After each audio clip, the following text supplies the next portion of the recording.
നമസ്കാരം. അമേസിംഗ് അക്കാഡമിക്സിന്റെ മറ്റൊരു വീഡിയോയിലേക്ക് എല്ലാവർക്കും സ്വാഗതം. ഇന്ന് നമ്മളൊരു സ്കോളർഷിപ്പ് സ്കീമാണ് നിങ്ങളെ പരിചയപ്പെടുത്തുന്നത്.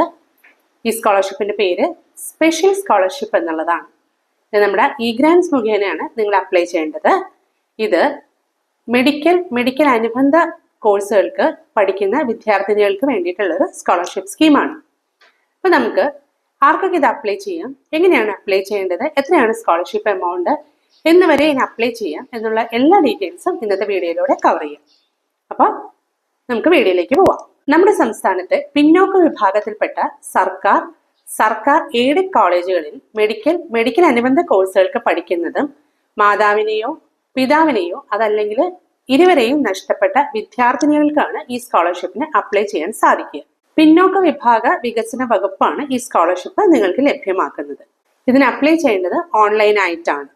അപ്പോൾ അപ്ലൈ ചെയ്യുമ്പോൾ നിങ്ങൾ എന്തൊക്കെ കാര്യങ്ങൾ ശ്രദ്ധിക്കണം, ഇത് അപ്ലൈ ചെയ്യാനുള്ള മിനിമം റിക്വയർമെന്റ്സ് എന്തൊക്കെയാണ് എന്ന് നമുക്ക് നോക്കാം. ആദ്യ കണ്ടീഷൻ പറയുന്നത് നിങ്ങളൊരു കേരളീയർ ആയിരിക്കണം എന്നുള്ളതാണ്. രണ്ടാമത് നിങ്ങൾ സർക്കാർ എയ്ഡഡ് കോളേജുകളിൽ അതല്ലെങ്കിൽ മെഡിക്കൽ റിലേറ്റഡ് കോഴ്സുകൾ പഠിക്കുന്ന ഒരു സ്റ്റുഡന്റ് ആയിരിക്കണം. അപേക്ഷകരുടെ ജാതി നമ്മുടെ സംസ്ഥാനത്തെ OBC അല്ലെങ്കിൽ SC/BC കാറ്റഗറിയിൽ ഉൾപ്പെട്ടതായിരിക്കണം. ഈ ആപ്ലിക്കേഷന്റെ അനെക്സ് 2 ഇവർ ഏതൊക്കെയാണ് SC/BC അതുകൂടെ OBC എന്നുള്ളതെല്ലാം പ്രിസ്ക്രൈബ് ചെയ്തിട്ടുണ്ട്. അത് നിങ്ങൾക്ക് നോക്കാം. നിങ്ങൾ ഇത് ഏത് കാറ്റഗറിയിലാണ് പെടുന്നതെന്ന് നിങ്ങൾക്ക് അറിയില്ല എങ്കിൽ, എല്ലാവർക്കും തന്നെ അറിയായിരിക്കും, അറിയാത്തവർക്ക് ഇത് റെഫർ ചെയ്യാം. അടുത്തത്, നിങ്ങളുടെ കുടുംബത്തിന്റെ വാർഷിക വരുമാന പരിധി 2.5 ലക്ഷം രൂപ വരെയാണ് നിശ്ചയിച്ചിരിക്കുന്നത്. OBC വിദ്യാഭ്യാസ ആനുകൂല്യത്തിന് അർഹരായിട്ടുള്ളവർ ഈ സ്കോളർഷിപ്പിന് അപേക്ഷിക്കേണ്ടതില്ല. കോളേജ് വിദ്യാഭ്യാസ വകുപ്പ് അതല്ലെങ്കിൽ ന്യൂനപക്ഷ ക്ഷേമ വകുപ്പ് മുഖേന നിങ്ങൾക്ക് ഏതെങ്കിലും സ്കോളർഷിപ്പിന് അപേക്ഷ സമർപ്പിച്ചിട്ടുള്ള ന്യൂനപക്ഷ സമുദായത്തിൽപ്പെട്ട വിദ്യാർത്ഥികൾക്ക് മറ്റേതെങ്കിലും പദ്ധതി പ്രകാരം സ്കോളർഷിപ്പ് അതല്ലെങ്കിൽ സ്റ്റൈഫൻഡ് അതല്ലെങ്കിൽ വിദ്യാഭ്യാസ ആനുകൂല്യം ലഭിക്കുന്നുണ്ടെങ്കിൽ നിങ്ങൾ ഇതിന് അപ്ലൈ ചെയ്യേണ്ട. മെഡിക്കൽ അനുബന്ധ കോഴ്സുകൾക്ക് പഠിക്കുന്ന സ്റ്റുഡൻസിന് മാത്രമേ ഈ വിദ്യാഭ്യാസ ആനുകൂല്യത്തിന് അർഹതയുള്ളൂ. ഇത് ഏതൊക്കെ കോഴ്സുകളാണെന്ന് ഇതിന്റെ അനെക്സ് 3 കൊടുത്തിട്ടുണ്ട്.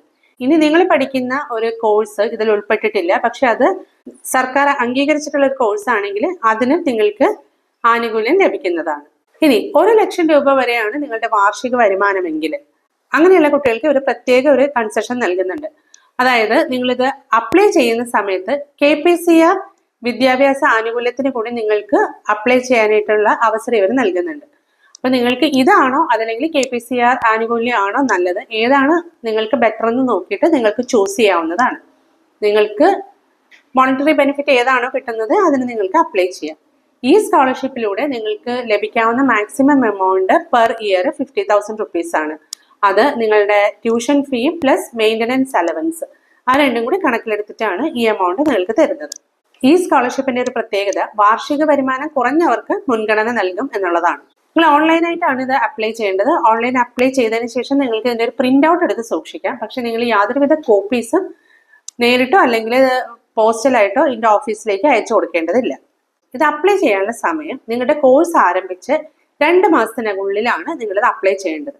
ഇനി എന്തെങ്കിലും കാരണവശാൽ നിങ്ങൾക്ക് 2 മാസത്തിനുള്ളിൽ അപ്ലൈ ചെയ്യാൻ സാധിച്ചില്ലെങ്കിൽ നിങ്ങൾക്ക് ഒരു അപേക്ഷയോടുകൂടി ഇത് 6 മാസം വരെ അപ്ലൈ ചെയ്യാവുന്നതാണ്. നിങ്ങൾ ഈ അപേക്ഷയോടൊപ്പം നൽകുന്ന റീസൺ ഈ വകുപ്പിന് തൃപ്തികരമാണെന്ന് തോന്നുകയാണെങ്കിൽ നിങ്ങൾക്ക് 6 മാസം വരെയുള്ള അപേക്ഷകൾ അവർ സ്വീകരിക്കും. പക്ഷെ 6 മാസത്തിന് ശേഷം നിങ്ങൾ നൽകുന്ന അപേക്ഷകൾ യാതൊരു കാരണവശാലും അവർ പരിഗണിക്കുന്നതല്ല. ഇനി നിങ്ങൾക്ക് ഈ സ്കോളർഷിപ്പ് ഓൾറെഡി ലഭിച്ചുകൊണ്ടിരിക്കുകയാണെങ്കിൽ നിങ്ങൾക്ക് ഇതിന് റിന്യൂ ചെയ്യാനും ഇപ്പോൾ സമയമുണ്ട്. റിന്യൂ ചെയ്യാനായിട്ട് നിങ്ങൾ ഡേ സ്കോളർ ആണെങ്കിൽ നിങ്ങൾ പ്രത്യേകിച്ച് യാതൊരു ഡോക്യുമെന്റ്സ് അപ്ലോഡ് ചെയ്യേണ്ടതില്ല. പക്ഷെ നിങ്ങൾ ഹോസ്റ്റലിയർ ആണെങ്കിൽ നിങ്ങൾ ഇൻമേറ്റ് സർട്ടിഫിക്കറ്റ് ഇതിനോടൊപ്പം അപ്ലോഡ് ചെയ്യേണ്ടതാണ്.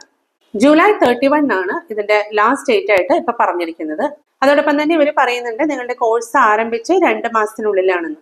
അപ്പോൾ എത്രയും പെട്ടെന്ന് തന്നെ നിങ്ങളുടെ കോഴ്സ് ആരംഭിച്ചിട്ടുണ്ടെങ്കിൽ നിങ്ങൾ ഇതിന് അപ്ലൈ ചെയ്യാൻ ശ്രമിക്കുക. ഇത് അപ്ലൈ ചെയ്യേണ്ടത് ഇഗ്രാൻസ് 3.0 എന്ന പോർട്ടലിലൂടെയാണ്. അത് നിങ്ങൾക്ക് എല്ലാവർക്കും അറിയുണ്ടാവും. www.egrants.kerala.gov.in എന്നുള്ളതാണ് വെബ്സൈറ്റ്. നിങ്ങൾ ഓൾറെഡി എന്തെങ്കിലും ആനുകൂല്യം ലഭിക്കുന്നവരാണെങ്കിൽ നിങ്ങൾക്ക് ഓൾറെഡി 1 ടൈം രജിസ്ട്രേഷൻ നിങ്ങൾ ചെയ്തിട്ടുണ്ടായിരിക്കും. അങ്ങനെയുള്ളവരാണെങ്കിൽ നിങ്ങളുടെ യൂസർ ഐഡിയും പാസ്വേഡും വെച്ചിട്ട് നിങ്ങൾക്ക് കയറിയതിന് ശേഷം ഈ സ്കോളർഷിപ്പ് സ്കീമിന് അപ്ലൈ ചെയ്യാം. അതല്ല ഫ്രഷ് ആയിട്ട് അപ്ലൈ ചെയ്യുന്ന ഒരാളാണെങ്കിൽ നിങ്ങൾ ഇതിന്റെ 1 ടൈം രജിസ്ട്രേഷൻ ആദ്യം കംപ്ലീറ്റ് ചെയ്തതിന് ശേഷം വേണം ആപ്ലിക്കേഷൻ സബ്മിറ്റ് ചെയ്യാനായിട്ട്. അപ്പോൾ ആപ്ലിക്കേഷൻ സബ്മിറ്റ് ചെയ്യുമ്പോൾ നിങ്ങൾ എന്തൊക്കെ ഡോക്യുമെന്റ്സ് ആണ് ഇവിടെ അപ്ലോഡ് ചെയ്യേണ്ടതെന്ന് നമുക്ക് നോക്കാം. നിങ്ങൾ മസ്റ്റ് ആയിട്ട് ഒരു പാസ്പോർട്ട് സൈസ് ഫോട്ടോ അപ്ലോഡ് ചെയ്യണം. അതോടൊപ്പം തന്നെ നിങ്ങളുടെ ബാങ്ക് പാസ്ബുക്കും അപ്ലോഡ് ചെയ്യണം. കാരണം നിങ്ങളുടെ ബാങ്ക് അക്കൗണ്ടിലേക്കായിരിക്കും ഈ എമൗണ്ട് അവർ റെമിറ്റ് ചെയ്യുക.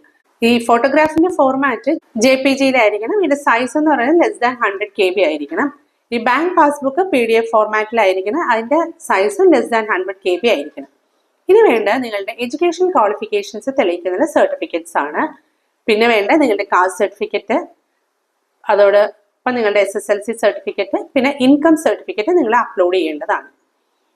ഇതിനുശേഷം നിങ്ങളുടെ പാരൻസിന്റെ ഡെത്ത് സർട്ടിഫിക്കറ്റ്, അല്ല ആരെങ്കിലും ഒരാളാണ് മരിച്ചിരിക്കുന്നതെങ്കിൽ അവരുടെയും, അതല്ലെങ്കിൽ രണ്ടുപേരും മരണപ്പെട്ടിട്ടുണ്ടെങ്കിൽ രണ്ടുപേരുടെയും ഡെത്ത് സർട്ടിഫിക്കറ്റും ഇവിടെ നിങ്ങൾ അപ്ലോഡ് ചെയ്യണം. ഈ ഡോക്യുമെന്റ്സ് എല്ലാം PDF ഫോർമാറ്റിലായിരിക്കണം. <200 KB വരെയുള്ള സൈസാണ് ഇവർ ആക്സെപ്റ്റ് ചെയ്യുക. നിങ്ങൾ അപ്ലൈ ചെയ്യുന്നതിന് മുന്നേ നിങ്ങൾ ഡിസ്ട്രിക്ട് പോർട്ടലിലൂടെ നിങ്ങളുടെ വരുമാന സർട്ടിഫിക്കറ്റ് നിർബന്ധമായിട്ടും എടുത്തിരിക്കണം. ആ സർട്ടിഫിക്കറ്റ് ആണ് നിങ്ങൾ ഇവിടെ അപ്ലോഡ് ചെയ്യേണ്ടത്. നിങ്ങൾ അതിനെ അപ്ലൈ ചെയ്യുമ്പോൾ നിങ്ങൾക്ക് എന്തെങ്കിലും ഡൗട്ട് ഉണ്ടെങ്കിൽ നിങ്ങൾക്ക് ഇതിന്റെ ഓഫീസുമായിട്ട് ബന്ധപ്പെടാവുന്നതാണ്. അതായത് ഞാൻ പറഞ്ഞു, ഇത് പിന്നോക്ക വിഭാഗ വികസന വകുപ്പാണ് നിങ്ങൾക്ക് സ്കോളർഷിപ്പ് നൽകുന്നത്. അപ്പൊ നിങ്ങൾ ഏത് ജില്ലയിലാണോ പഠിക്കുന്നത് ആ ജില്ലയിലെ കൺസേൺ ഓഫീസിലായിട്ടാണ് നിങ്ങൾ ബന്ധപ്പെടേണ്ടത്. അപ്പൊ നമ്മുടെ വെബ്സൈറ്റിൽ ഇതിന്റെ ഫോൺ നമ്പറും അതോടൊപ്പം തന്നെ ഇവിടെ കറസ്പോണ്ടൻസ് അഡ്രസ്സും കൊടുത്തിട്ടുണ്ട്. ഇനി വേറെ എന്തെങ്കിലും സംശയം നിങ്ങൾക്ക് ഇതുമായിട്ട് റിലേറ്റഡ് ഉണ്ടെങ്കിൽ നിങ്ങൾക്ക് കമന്റ് ബോക്സിലൂടെ എഴുതി ചോദിക്കാം. എനിക്കറിയാവുന്ന പോലെ ഞാൻ നിങ്ങൾക്ക് മറുപടി നൽകുന്നതാണ്. അപ്പൊ ഇത്രയേ ഉള്ളൂ ഇന്നത്തെ വീഡിയോയിൽ നിങ്ങളായിട്ട് ഷെയർ ചെയ്യാനായിട്ട്. നിങ്ങൾ കോഴ്സ് ആരംഭിച്ചിട്ടുള്ള ഒരു വ്യക്തിയാണെങ്കിൽ എത്രയും പെട്ടെന്ന് തന്നെ ഇതിന് അപ്ലൈ ചെയ്യാൻ ശ്രമിക്കുക. അടുത്തൊരു വീഡിയോയിൽ നമുക്ക് അടുത്തൊരു സ്കോളർഷിപ്പ് സ്കീമോ അതല്ലെങ്കിൽ എഡ്യൂക്കേഷൻ കണ്ടന്റുമായിട്ടോ വീണ്ടും കണ്ടുമുട്ടാം. Until then, bye from Team Amazing Academics.